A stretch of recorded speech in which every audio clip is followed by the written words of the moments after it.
Assalamualaikum warahmatullahi wabarakatuh. Waalaikumsalam warahmatullahi wabarakatuh. Selamat siang adik-adik semua. Selamat siang, Kak. Iya.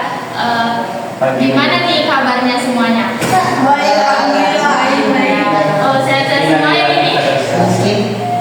Apa? Mungkin sehat? Iya, semoga dan selalu sehat seperti ini ya. Nah, sebelum kita masuk ke dalam acara kegiatan ini, ada baiknya kita mengawalinya dengan berdoa agar kegiatan hari ini lancar dan memberikan manfaat bagi kita semua. Untuk adik-adik, adakah yang ingin memimpin doa? Oh, boleh, silahkan. Yang kuat deh sarannya sebelum mulai. Sebelum kita memulainya, mari kita berdoa menurut kepercayaan kita masing-masing. Berdoa dimulai.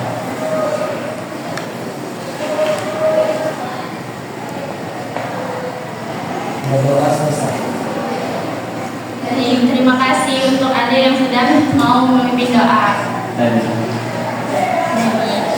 Oke, sebagai wujud cinta tanah air, marilah kita bersama-sama menyanyikan lagu Satu Nusa Satu Bangsa. Untuk adik-adik dimohon untuk berdiri, kita menyanyikannya secara berdiri. Hening. Enggak, berdiri. Stop adik-adik ya. Udah, kamu mulai ya. Satu Nusa, satu bangsa, satu bahasa kita, tanah air pasti jaya untuk selama-lamanya. Indonesia pusaka, Indonesia tercinta, nusa bangsa dan bahasa kita bela bersama. Baik, terima kasih adik-adik, disilakan duduk. Ya. Nah, terima kasih adik-adik karena sudah mau ikut bersama-sama menyanyikan lagu. Sebelumnya saya ingin mengucapkan terima kasih banyak nih kepada adik-adik karena adik-adik mau meluangkan dan menyempatkan waktunya untuk hadir mengikuti kegiatan bimbingan kelompok teknik PKCKO kita hari ini. Sebelumnya adik-adik ini ada yang udah tahu belum atau yang udah pernah mengikuti bimbingan kelompok teknik PKCKO ini? Belum. Belum. Semuanya belum? Baru pertama. Nah, karena baru pertama pasti adik-adik kayak bertanya-tanya nih, apa sih sebenarnya ngapain sih gitu kan ya kelompok teknik PKCKO ini gitu kan. Nah, jadi biar kakak kasih tahu nih gitu. Jadi PKCKO sendiri itu adalah pembelajaran karakter cerdas format kelompok. Nah, sedangkan kelompok teknik PKCKO ini adalah kegiatan di mana beberapa orang berkumpul di dalam satu kelompok kecil untuk membahas topik yang nantinya akan dikaitkan dengan nilai-nilai butir karakter cerdas yang ada di dalam Pancasila. Nah, di situ untuk mengembangkan sikap, mengembangkan supaya teman-teman itu tahu nilai-nilai karakter cerdas dan mengamalkannya dalam kehidupan sehari-hari. Nah, adapun tujuannya itu teman-teman untuk supaya teman-teman itu bisa berani ataupun mampu berpendapat di depan banyak orang seperti kita sekarang ini gitu. Nah, lalu tujuan yang lainnya supaya karena kita berdinamika kelompok supaya kita bisa akrab satu sama lain seperti itu. Terus tujuan lainnya juga bisa membantu seseorang mengembangkan karakter cerdas dan supaya menjadi pribadi yang berkarakter baik menurut butir-butir di dalam Pancasila tersebut. Nah, terus kalian juga pasti bingung kayak mana sih cara kegiatannya gitu kan. Jadi cara pelaksanaannya itu adik-adik. Yang pertama, saya Maifri Karidina berperan sebagai pemimpin kelompok ataupun disingkat dengan PK yang akan memimpin jalannya kegiatan bimbingan kelompok hari ini. Nah, sedangkan kalian semua ini adalah anggota kelompok atau disingkat dengan AK yang diharapkan kalian berpartisipasi aktif untuk memberikan pendapatnya, tanggapannya, ataupun mengeluarkan perasaannya di dalam kegiatan bimbingan kelompok kita kali ini gitu. Nah, selanjutnya jika teman-teman ada yang ingin memberikan pendapat, teman-teman itu bisa menunjuk tangan atau mengangkat tangan terlebih dahulu gitu. Iya. Nah, lalu kalau misalnya teman-teman itu ada yang salah satu dari kita sedang berbicara, teman-teman itu harus mendengarkan dan jangan menyela atau memotong pembicaraan tersebut gitu. Lalu nanti misalnya topik yang kita akan bahas ini akan dikaitkan dengan butir-butir Pancasila yang nanti di dalam buku saku ini nanti akan kakak bagikan satu persatu. Nah, di situ akan dikaitkan di halaman Pancasila nomor berapa, pada butir nomor berapa, dan halaman nomor berapa yang dilanggar dalam buku ini, seperti itu ya. Nah, sebelum masuk ke kegiatan, kita nggak main game sih. Kita perkenalan dulu lah, pakai lagu. Boleh? Nah, jadi gini. Jadi kita sama-sama nyanyi misalnya. Kamu namanya siapa? Gitu. Nanti dia jawab. Nama saya. Namanya siapa? Kiara. Nanti kita semua nyanyi juga. Yang ini namanya siapa? Atau kamu namanya siapa? Nama saya Fija. Nanti gitu. Kamu gitu ya, urut. Jadi paham? Paham? Oke, kita sama-sama dari sini dulu ya. Diawali dengan kanan. Diawali kanan. Oke, bagus. Oke, di sini. 1, 2, 3. Kamu namanya siapa? Nama saya Kiara. Kiara siapa deh? Oh, kita tambahin ini ya deh kan. Kamu namanya siapa? Nama saya Kiara. Nanti halo Kiara gitu ya. Boleh? Boleh, boleh. Boleh, boleh deh. Iya, boleh. Boleh kan? Udah bisa deh. Dimulai.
mengucilkan orang lain gitu kan. Nah, nanti kakak akan bagi nih satu ini buku dalam butir-butir nilai karakter cerdas. Nah, itu dibuka deh coba. Jadi kakak pengen kasih contoh gitu. Dah. Udah deh. Nanti kalau udah masuk kegiatan dah nggak ada gini-gini lagi. Kalau ada mau ketawa-ketawa, enggak kan? Mantap. Udah kan? Oke, capek kan? Jadi misalnya tadi bullying kan udah tahu kan seperti mengejek dan yang lain-lain gitu. Jadi topik bullying ini tuh menurut teman-teman itu melanggar yang mana gitu. Nah, kasih contoh nih satu, misalnya nih kakak kasih contoh nih. Adik bisa sama-sama lihat di halaman nomor 5 itu yang nomor 8, mengakui dan memperlakukan manusia sesuai dengan harkat dan martabatnya sebagai makhluk Tuhan yang Maha Esa. Nah, jadi setiap manusia itu kan memiliki harkat dan martabatnya sebagai ciptaan Tuhan gitu kan. Nah, sedangkan perbuatan bullying ini itu kan melanggar melukai harga diri korban ataupun martabat korban gitu, seolah-olah korban itu nggak layak dihargai. Nah, berarti itu kan dia perbuatan bullying itu kan berarti melanggar yang ada di buku 1 ini gitu kan, di Pancasila sila kedua nomor 8 gitu kan nih. Terus kakak kasih contoh satu lagi biar adik-adik makin paham.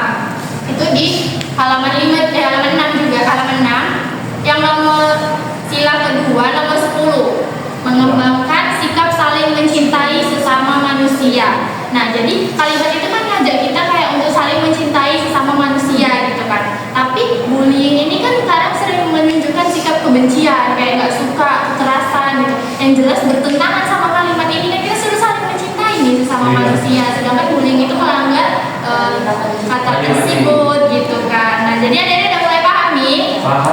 Kakak mau dong satu contoh bullying. Satu contoh bullying ini melanggar yang mana gitu?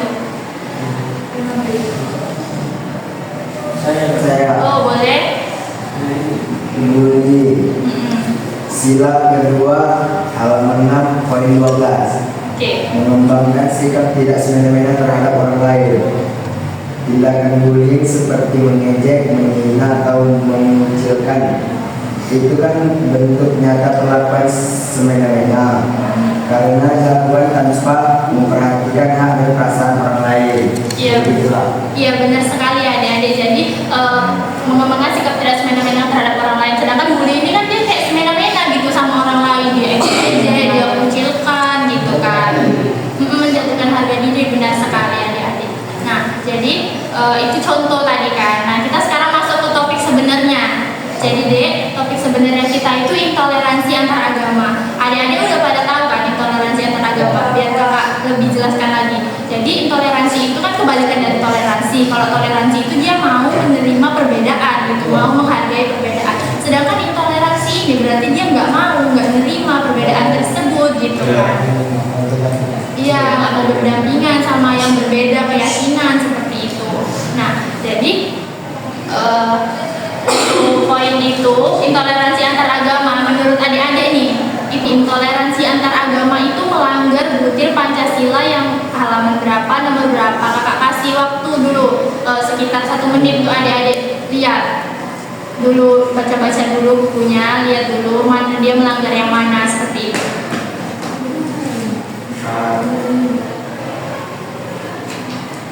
Mungkin ada yang udah? Oh, udah boleh. Bentar ya, Dek. 6 Halaman 6. poin 10. Oke, apa itu? Mengembangkan sikap saling mencintai sesama manusia. Itu kan termasuk saling mencintai walaupun berbeda agama gitu. Kayak saya bilang ya, beda keyakinan itu tapi tetap saling mencintai satu sama lain. Oke, benar ya, Dek. Jadi di situ kan mengembangkan sikap saling mencintai sesama manusia. Nah, sedangkan intoleransi ini kan berarti dia nggak cinta sama sesama manusianya gitu. Jadi ini melanggar ya, Dek. Melanggar intoleransi tersebut melanggar sila yang kedua butir ke-10. Mungkin ada lagi adik teman-teman yang lain yang sudah tahu? Boleh adik, silakan. Ya, berdasarkan Pancasila yang pertama poin kelima, agama dan kepercayaan terhadap Tuhan yang Maha Esa adalah masalah yang yang dapat diartikan itu seseorang tidak boleh mencampurkan urusan seseorang dengan Tuhan, kecuali membantu atau saling memberi nasihat. Oke, bagus sekali ya, Dek. Terima kasih karena jelas di situ kan agama dan kepercayaan terhadap Tuhan itu adalah masalah yang menyangkut hubungan pribadi manusia dengan Tuhannya. Jadi orang lain itu yang melakukan perbuatan intoleransi itu nggak berhak gitu mencampuri urusan kita dengan Tuhan kita gitu ya, Dek. Oke, terima kasih. Mungkin ada teman-teman yang lain? Saya Oh, boleh silakan. yang ada di halaman 5 poin 7. Tidak memaksakan suatu agama dan kepercayaan terhadap Tuhan yang Maha Esa kepada orang lain. Setiap orang berhak menunjukkan agama atau kepercayaan sendiri. Intoleransi melanggar ini dengan menghakimi pilihan agama orang lain atau menganggap agama tertentu lebih benar dan menekan yang lain. Ini menunjukkan kurangnya penghargaan atas hak seseorang dalam memilih dan meyakini ajaran agamanya sendiri. Iya benar deh. Jadi di situ kan tidak boleh memaksakan suatu agama dan kepercayaan terhadap Tuhan yang Maha Esa. Sedangkan intoleransi itu kan dia seperti memaksa kayak kau ngapain ke agama itu, ke agamaku aja gitu kan. Nah itu nggak boleh deh. Itu jelas melanggar butir Pancasila yang nomor 7. Nah mungkin ada adik-adik yang lain yang ingin beri pendapatnya, silahkan. Halaman 5 mengenai setiap satu mengenai kebebasan menjalankan ibadah sesuai dengan agama dan kepercayaan masing-masing. Pentingnya untuk memiliki sikap saling menghormati antar pemeluk agama. Sedangkan intoleransi antar agama seperti menentang agama orang lain secara langsung melanggar hak dan keberadaan orang lain dan menjalankan kepercayaan. Oke, benar sekali adik. Jadi kita harus saling menghormati kebebasan beragama orang lain gitu. Kita tidak boleh tidak menghargainya seperti itu. Untuk teman-teman yang lain ada yang ingin memberi pendapatnya? Silakan dek. Untuk halaman 4 poin 2, manusia Indonesia kita dapat terhadap Tuhan yang Maha Esa sesuai dengan agama dan kepercayaan masing-masing ini berdasar kemanusiaan yang berada. Kalimat tersebut menegaskan bahwa setiap orang berpercaya dan pokok kepada Tuhan sesuai agama dan kepercayaannya. Sedangkan intoleransi memenuhi hak asasi manusia untuk beragama yang merupakan pelanggaran terhadap bukti Pancasila tersebut.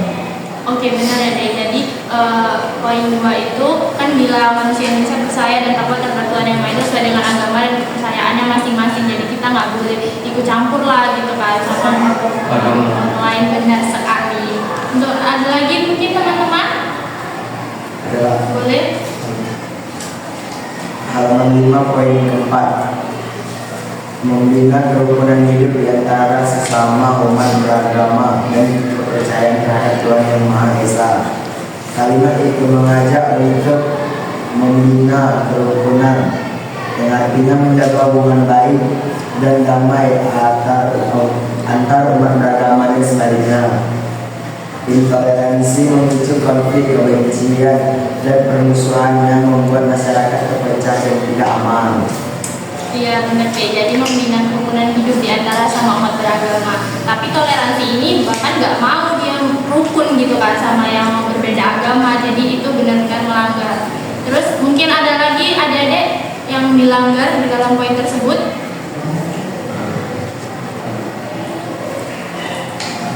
Oh boleh. Silakan yang mana? Menurut Pancasila Pilar 2, poin ke-9 mengakui persamaan derajat, persamaan hak dan kewajiban asasi setiap manusia tanpa membedakan suku, keturunan, agama, kepercayaan jenis kelamin, kedudukan sosial, warna kulit, dan sebagainya yang menyakitkan.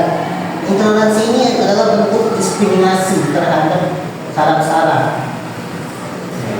Dan ini bisa memicu konflik yang kecil maupun kepanjangan. Oke. Jadi benar sekali ya dek bahwa poin tersebut kita mengakui persamaan derajat bahwa kita walaupun agamanya beda kita tuh sama gitu deh. Jadi nggak boleh membeda-bedakan kayak kan agamanya ini dibedakan gitu, nggak boleh. Itu namanya diskriminasi dan itu melanggar butir Pancasila tersebut. Nah mungkin ada lagi teman-teman pendapat lain. Poin 26, tidak boleh memaksakan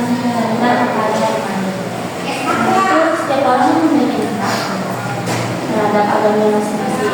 Jadi kita itu tidak boleh memaksakan manusia itu ke agama kita. Ya, kalau dia ke agamanya sendiri, kita ke agama kita sendiri. Iya benar deh, jadi kita nggak boleh memaksakan kehendak agama orang lain gitu kan. Ya, itu kan kewajiban suka hati dia gitu kan, nggak boleh memaksakan kehendak gitu. Oke baik, benar sekali ya deh. Mungkin ada teman-teman yang lain yang ingin menambahkan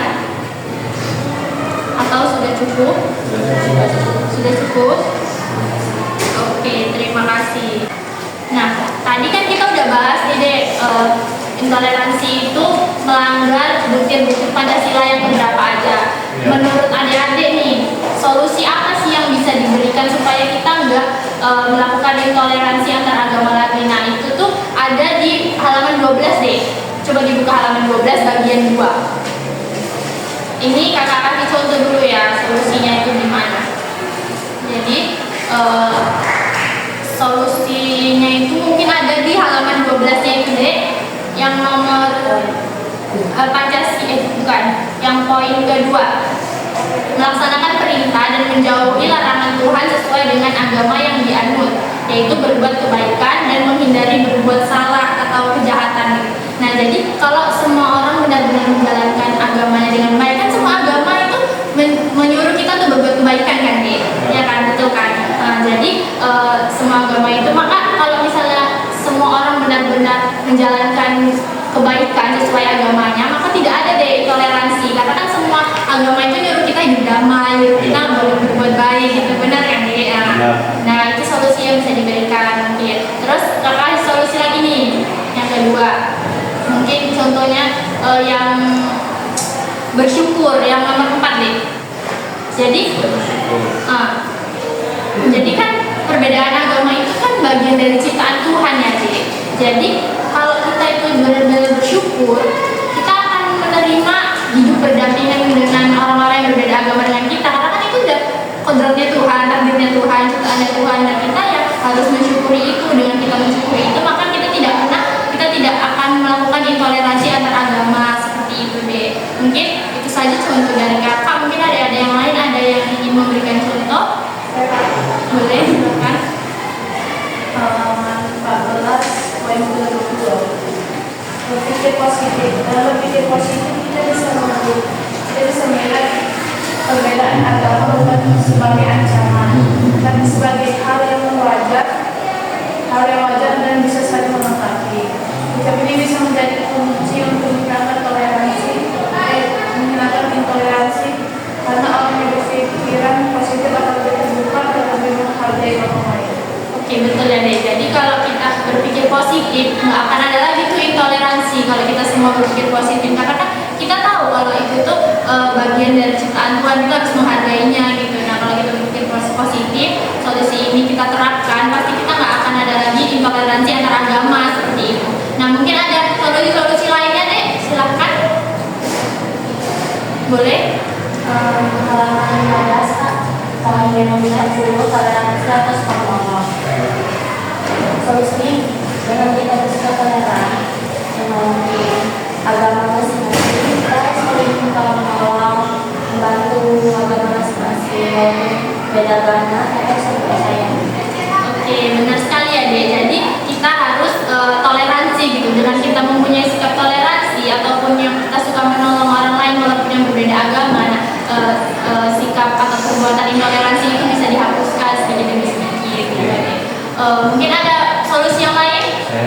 Silahkan. Halaman 13 poin yang ke-18, berpikiran maju. Orang yang berpikiran maju tahu bahwa hidup di dunia ini yang beragam itu wajar. Daripada memperdebatkan perbedaan, lebih baik bersama melalui hubungan yang aman, adil dan damai.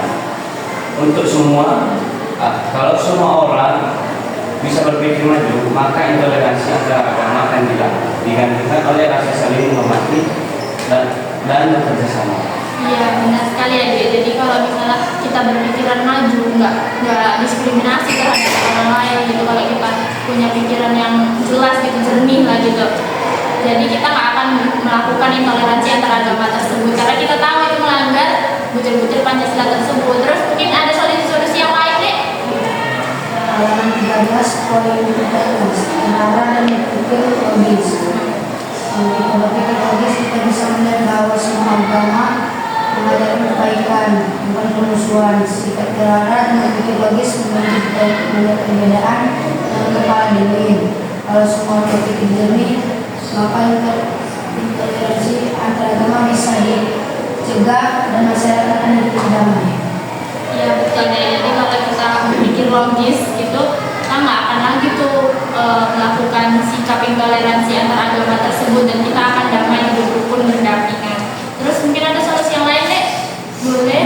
Jadi Menurut bagian D, jujur, poin 10, memenuhi kewajiban dan punya hak, yang artinya setiap manusia harus bertanggung jawab dengan agamanya, kehidupannya, sekaligus harus memenuhi kewajibannya dan hak-haknya sebagai manusia tanpa ada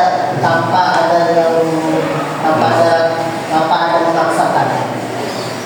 oke baik deh. Jadi memenuhi kewajiban dan menerima hak. Jadi kewajiban kita itu kan menghargai satu sama lain, menghargai perbedaan orang lain. Kalau misalnya kita mau dihargai, agama kita mau dihargai, tapi kita nggak menghargai ke agama orang lain, itu kan nggak adil ya deh. Jadi kita harus memenuhi kewajiban kita untuk menghargai orang lain dan juga menerima hak kita gitu. Karena kalau misalnya kita menghargai orang lain, pasti kita juga dihargai orang lain, benar sekali gitu. Mungkin ada lagi solusi yang lain deh? Udah deh, cukup. Oke. Oh, lagi boleh? Menurut bagian C, cerdas, poin 16, mampu memecahkan masalah, membunuh solusi. Yang artinya kita harus berpikir jalan tengah daripada memilih salah satunya, karena itu cara yang paling bagus daripada cara lain. Karena kalau sampai gegabah itu bisa menjadi hal yang fatal. Dan intoleransi ini memang intoleransi dan mengurangi rasa intoleransi. Iya benar sekali ya deh. Terima kasih. Itu yang bagian mampu memecahkan masalah. Jadi kalau kita mampu menemukan solusinya gitu kan, kita nggak akan lagi tuh intoleransi itu berjalan sampai lama gitu kan. Jadi kita harus mampu memecahkan masalah tersebut gitu. Memberi jalan tengah. Iya benar sekali deh. Nah kita sudah sampai di jadi kan kita udah bahas tuh kan dia melanggar butir yang mana, terus solusi yang mana. Jadi kan kita tahu nih kalau intoleransi antar agama itu melanggar butir-butir Pancasila, banyak loh yang dilanggar tadi kan. Terus kita udah tahu solusi-solusinya juga. Nah kemudian deh jadi kakak harap adik-adik gak akan melakukan intoleransi antar agama gitu kan, karena ada tahu sendiri itu melanggar Pancasila gitu. Nah setelah kita sudah bahas tadi itu kan sama solusi-solusinya juga, apa nih pelajaran baru yang adik ketahui atau yang baru adik dapatkan dari topik kita kali ini gitu? Siapa yang mau berpendapat? Oh silakan deh. Jadi setelah bahas ini, aku sadar kalau intoleransi antar agama itu gak selalu soal konflik dan kekerasan. Kadang bentuk harus banget, kayak menjauh dari orang yang berbeda keyakinan atau merasa paling benar nih. Ternyata aku melanggar butir Pancasila, jadi aku bakal lebih menghargai agama orang lain sih. Oh iya benar-benar sekali ya deh. Jadi setelah tahu ini, setelah adik tahu kalau intoleransi ini melanggar ini, adik maulah kayak menghargai orang pendapat keyakinan orang lain gitu kan, lebih terbuka menghargai agama orang lain seperti itu ya dek. Ya. Oke, mungkin ada teman-teman lain yang ingin menambahkan atau sudah cukup? Cukup. Oke, terima kasih. Nah kan kita udah selesai nih dek. Kapan lagi nih kira-kira kita mau melakukan bimbingan kelompok lagi? Minggu depan aja kan? Oh minggu depan, hari apa? Jumat. Oh boleh. Nanti kita ini calling lagi ya. Oke. Jadi dek terima kasih ya dek, adik-adik sudah mau lah mengikuti kegiatan ini sampai selesai gitu kan. Jadi kegiatan ini tuh bakalan update. Jadi tadi karena kita udah melakukan doa di awal, maka kita akan melakukan doa di akhir. Boleh adik-adik siapa yang ingin memimpin doa untuk di akhir? Silakan. Sebelum kita mengakhiri kelompok ini, mari kita berdoa menurut kepercayaan kita masing-masing. Berdoa dimulai.